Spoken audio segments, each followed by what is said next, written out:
So, can you tell me a little bit about the work we're seeing right here? So this work is called The Rape of Persephone, and it depicts the abduction of Persephone, daughter of the goddess of nature, by the god of the underworld, Hades. And who was it done by? So the artist's name is Lorenzo Bernini, and this piece was executed between the years of 1621 and 1622 in the Baroque period. This looks to be a very intricate work requiring a lot of skill to execute. Was it later on in Bernini's career that he finished this? Actually, no, Bernini completed this work around the age of 23. See, his father was a Mannerist sculptor, so it appears that the artistic abilities ran in the Bernini family. If I were to see this work in person, what aspects of it would strike me as most noteworthy? Well, for one, this sculpture is made completely out of marble um, and stands just under 8 feet tall, so about 7.5 feet tall.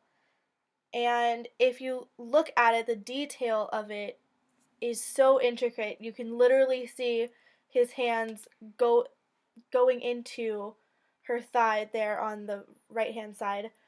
And that was a big move forward in sculpting in the Baroque period. You can see here that Bernini uses a twisted contrapposto manner of sculpting in which his figures take on this natural pose but in a spiral, so it has a twist to it.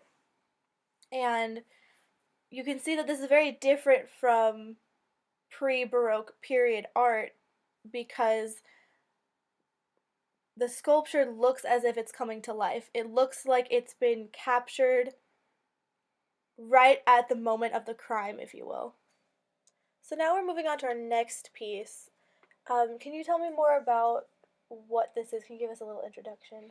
Absolutely. So this work was executed by Richard Serra, who was born in 1939. So this work was created in 2006, which is rather impressive for an artist to work with something that massive at a rather advanced age. It's 67 feet long, 42 feet wide, and 13 feet high, and it weighs currently between 200 and 214 tons, and the material that is made out of is contoured steel. So, what's notable about this humongous piece of work? Well, one thing that's really interesting about it is the fact that Seurat brings together both architecture and sculpture and requires the viewer to really interact with his work.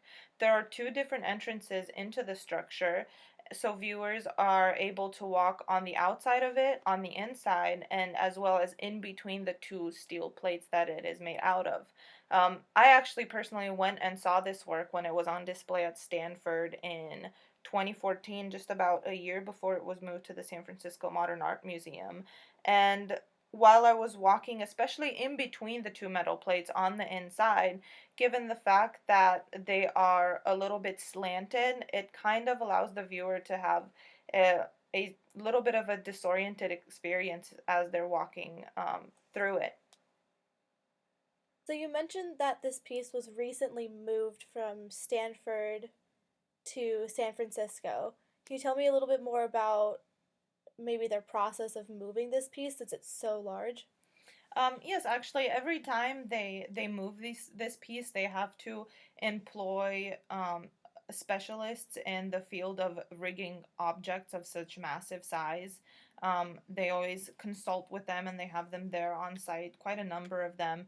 On top of that, they use about a dozen wide-body flatbed trucks to move the 200 tons of steel that this work is made of.